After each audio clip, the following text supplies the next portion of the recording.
नमस्कार दर्शकों। हरे कृष्णा। नीलांचल निवासाय नित्याय परमात्मने बलभद्र सुभद्रायां जगन्नाथाय ते नमः।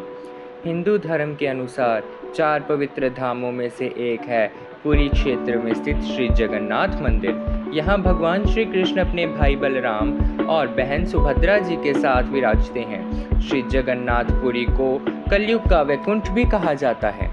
जगन्नाथ का अर्थ है जो जगत का नाथ हो, यानी जो सारे संसार का मालिक हो। हर साल लाखों भक्त और तीर्थयात्री भगवान जगन्नाथ की विश्व प्रसिद्ध रथ यात्रा में आते हैं। पवित्र शहर पुरी की यात्रा का विचार बहुत ही अहम है, जहां खुद भगवान हर गर्मियों में यात्रा पे जाते हैं। जगन्नाथ मंदिर करीब 12वीं सदी में बना था, जिसको बनाने में पूरे 14 साल लग गए। समुद्र किनारे यह मंदिर 214 फीट ऊंचा और 10 एकड़ में फैला है।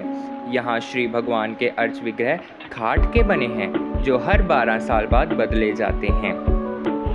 मान्यता है कि एक बार राजा इंद्रद्युम्न के सपने में भगवान विष्णु ने दर्शन दिए और कहा, नीलांचल पर्वत की एक गुफा में मेरी एक मूर्ति है, उसे नीलमाधव यानी जगन्नाथ कहते हैं। तुम एक मंदिर बनवाकर उसमें मेरी यह मूर्ति स्थापित कर दो। राजा ने अपने सेवकों को नीलांचल पर्वत की खोज में भेजा। उसमें से एक था ब्राह्मण विद्यापति। विद्यापति ने सुन रखा था कि सबर कबीले के लोग नील माधव की पूजा करते हैं और उन्होंने अपने नील माधव को एक गुफा में छुपा रखा है। जैसे तैसे विद्यापति ने वो मूर्ति वहां से चुरा ली और राजा को दे दी। कबीले के लोग अपने आराध्य की मूर्ति चोरी होने से बहुत दुखी हुए। अपने भक्त के दुख से भगवान भी दुखी हो गए। फिर भगवान वापस गुफा में लौट गए और राजा ने से वादा किया कि वो वापस जरूर लौटेंगे। फिर एक दिन भगवान ने कहा कि तुम मेरी मूर्ति बनाने के लिए समुद्र में तैर रहा पेड़ का बड़ा टुकड़ा उठाकर लाओ, जो द्वारिका से समुद्र में तैर कर पुरी आ रहा है। राजा ने सेवकों से वो लकड़ी ढूंढ ली और वहां से राजा को संदेश पहुंचाया, परंतु कोई भी उसे उठा नहीं पाया।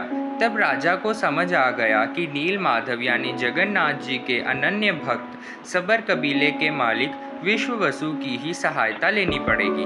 सब उस वक्त हैरान हो गए जब विश्ववसु भारी भरकम लकड़ी को उठाकर मंदिर तक ले आए। अब बारी थी लकड़ी से मूर्ति यानी भगवान के अर्च विग्रह को बनाने की। राजा के कारीगरों ने लाख कोशिश की, पर कोई एक छैनी तक नहीं मार पाया। फिर 3 लोक के कुशल कारीगर प्रभु विश्वकर्मा एक बूढ़े व्यक्ति के रूप में आए और राजा से कहा कि वो बनाएंगे भगवान नील माधव के अर्च विग्रह, परंतु शर्त यह थी कि वे ये मूर्ति 21 दिन में बनाएंगे और अकेले ही बनाएंगे। कोई उनको बनाते हुए नहीं देख सकता। उनकी शर्त मान ली गई। लोगों को आरी, छैनी, हथौड़ी की आवाज़ें आती रहीं। एक दिन राजा की रानी को कोई आवाज़ नहीं आई तो वो घबरा गई और सोचने लगी कि कहीं बूढ़ा व्यक्ति मर तो नहीं गया। जब यह बात स्वयं राजा को पता चली तो उसने दरवाज़ा खोलने का आदेश दिया और जैसे ही दरवाज़ा खुला, बूढ़ा व्यक्ति गायब था और नील माधव की 3 मूर्तियां मिली, जिसमें भगवान श्री कृष्ण अपने भाई बलराम जी और बहन सुभद्रा जी के साथ थे। तब से लेकर आज तक तीनों भाई बहन इसी रूप में विद्यमान हैं। तो अब बात करते हैं इस मंदिर के रहस्यों की। श्री जगन्नाथपुरी मंदिर में काफ़ी रहस्य होते हैं। यह एक रहस्यमयी मंदिर है जिसे वैज्ञानिक भी आज तक नहीं सुलझा पाए। पहला है, मंदिर के शिखर पर लगा ध्वज हमेशा हवा की विपरीत दिशा में लहराता है और सुदर्शन चक्र हर तरफ से सीधा ही नजर आता है। दूसरा, मंदिर की कभी भी परछाई नहीं बनती।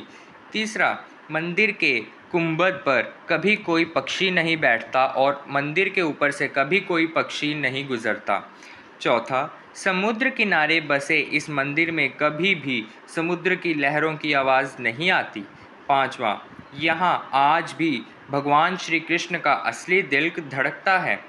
छठा और सबसे ज़रूरी, यहाँ की रसोई दुनिया की सबसे बड़ी रसोई है। और यहाँ प्रसाद 60 मिट्टी के बर्तनों में एक के ऊपर एक रखकर बनता है। और आश्चर्य की बात तो यह है कि सबसे ऊपर वाला बर्तन का प्रसाद सबसे पहले बनता है, जबकि सबसे नीचे वाला बनना चाहिए, परंतु यहाँ सबसे ऊपर वाला बर्तन का प्रसाद सबसे पहले बन जाता है।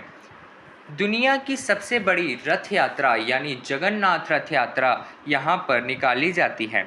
इसके पीछे की मान्यता है कि जगन्नाथपुरी में एक समय की बात है कि भगवान जगन्नाथ के अनन्य भक्त माधवदास जी भगवान की खूब सेवा करते थे। एक दिन वे बीमार पड़ गए और भगवान की सेवा करने में असक्षम थे। तब भगवान खुद माधवदास के घर उसकी सेवा करने आ गए। जब माधवदास भगवान को उसकी सेवा करते देखा तो भगवान से बोले कि हे प्रभु, आप मेरी सेवा क्यों कर रहे हैं? आप तो समस्त जगत के नाथ हैं।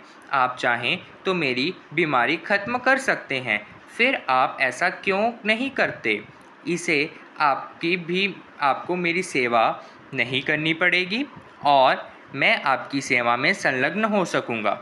तब श्री भगवान मुस्कुराए और कहा, हे माधवदास, करने को तो मैं अभी तुम्हें ठीक कर दूँ, परंतु फिर तुम्हें अपनी बची हुई बीमारी पूरी करने के लिए फिर से इस मृत्यु लोक में जन्म लेना होगा और तुम मेरे धाम नहीं आ पाओगे। यह मैं नहीं चाहता, परंतु मैं अपने भक्त की बात भी नहीं टाल सकता, इसलिए मैं तुम्हारी बीमारी अपने में ले लेता हूँ। यह सुनकर माधवदास भावुक हो गए और कहने लगे कि प्रभु, आप कितने दयालु और कृपालु हैं।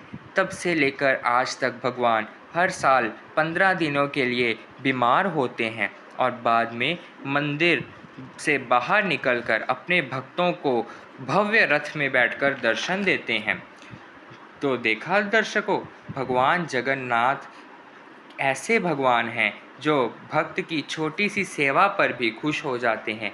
बहुत कृपालु हैं भगवान जगन्नाथ। तो बोलो जगन्नाथ स्वामी की जय।